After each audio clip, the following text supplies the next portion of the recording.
So there's been a new part discovered, a giant slab. The slab is found within the Kimiat shrine, and there's a trick to unlocking its potential. Fusing the giant slab and taking it to Tarry Town will cause the slab to reduce in size. However, if you auto-build using the slab, it will retain its size. Room 25 has built a giant ramp using the new slab. And what's the first thing you do with a giant ramp? Shield surf.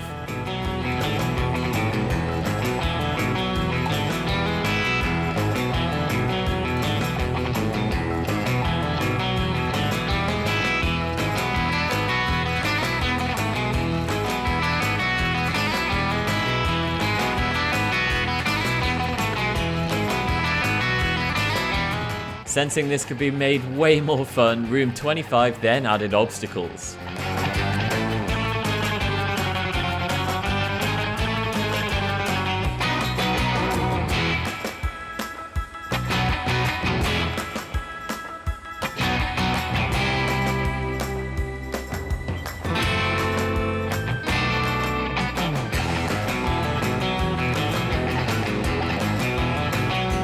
So it's now the crossover that you never knew you wanted. It's Zelda and SSX Tricky.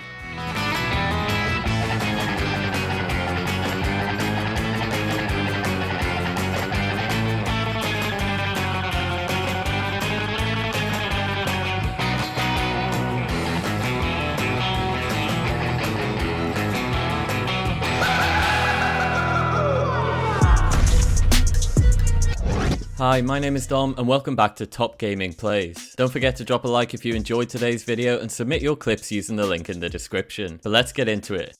A lot of the Metal Gear builds we've featured either look amazing but don't function, or they function but visually don't look great. If anybody was going to crack this, it was the Janeway effect. This is Metal Gear Ray.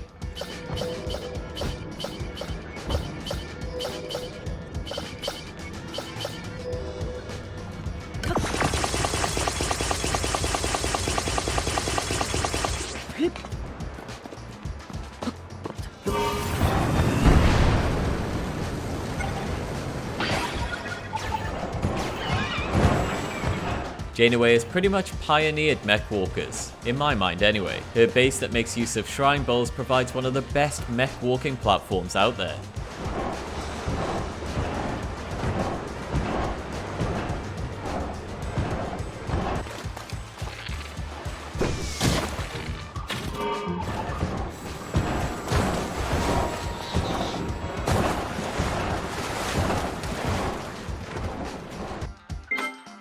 Of all the places that Dog could have respawned.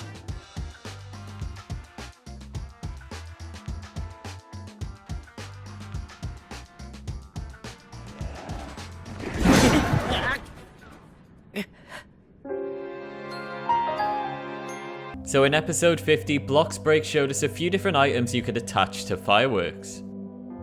But what if you used all of those items on one single firework? Well, here's the result.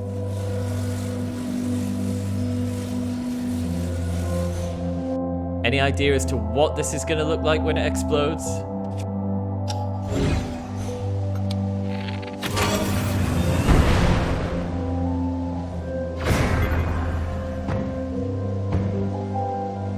Last episode we showed you Sorania's one-fan flyer using the new railing part.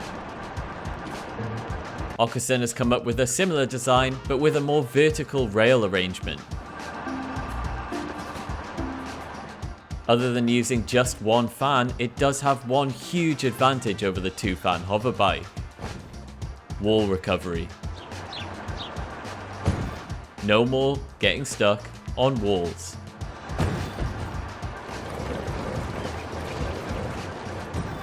T-Link Main is attempting to fly a horse to the Sky Islands. Sadly, it seems they easily despawn.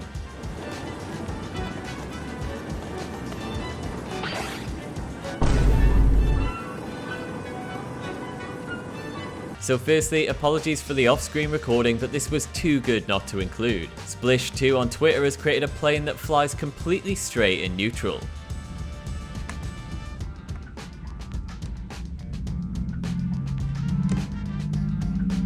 The side angle gives the best view of the 3 fan setup. It's also using the new railings for faster turning and better vertical gain and loss.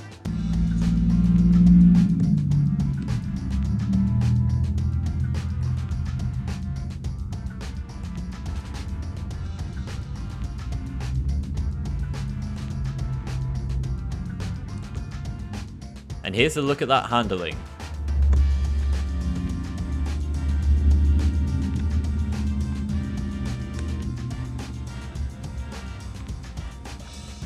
This is certainly one way to trigger a panic blood move. This is 342 railings at the cost of 1026 zonite.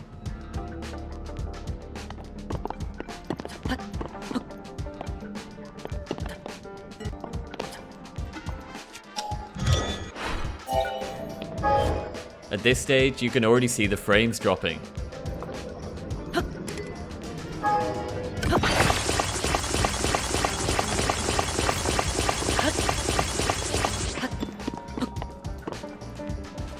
One more attempt to auto build and the game decides it's had enough of Mr. Sage's behaviour. Time for the prestigious Build of the Day award. With the insane builds in today's episode, it was going to take something really special to take Build of the Day, and Answer Deep has delivered. Wondering what's powering this vehicle? Well, nothing. I'll include the parts list on screen so you have a reference.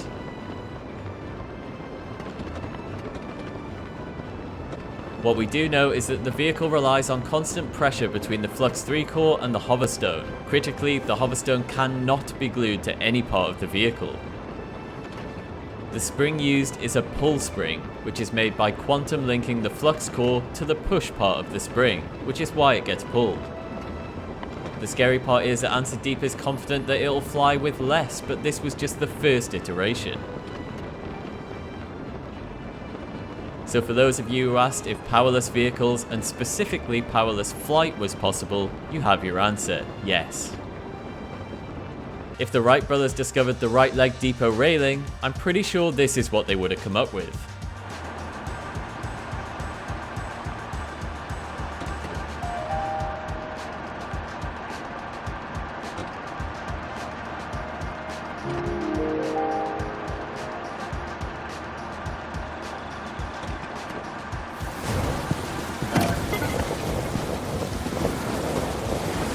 The landing is a little bumpy, but not to worry, as Adrian has developed some landing gear for use on plane builds.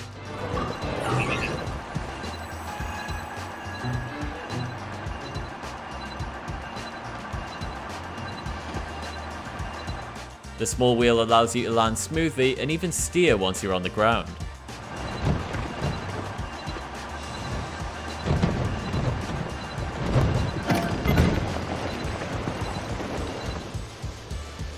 It's hard to capture just how relaxing the full version of this video is. Lord Robertus has created an in-game company called Hyrule Industries, and he's completing his first shipment, a batch of fish from Lurlin Village all the way to Gerudo Town.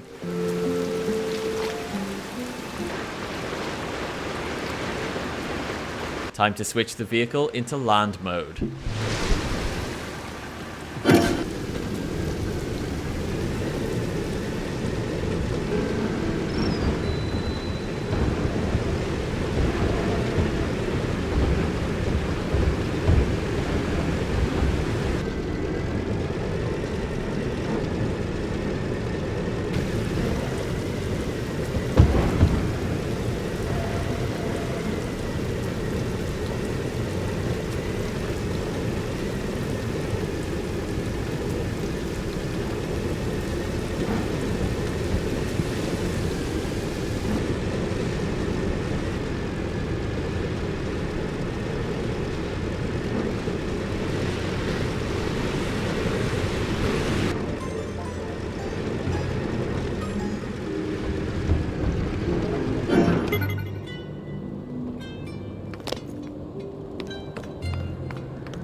This is a neat vehicle idea from Eskeld.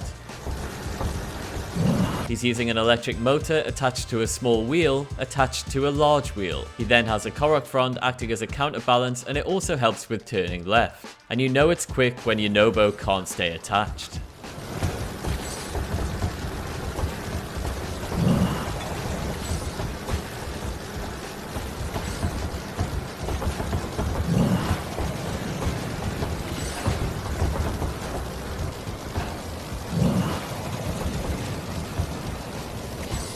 Hoy's concept is called the Stinger.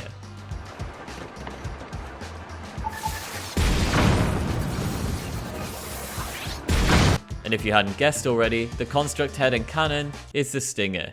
Its maneuverability means it can almost hover around a target. That's often hard to achieve with some of the flying death machines we've seen in the past.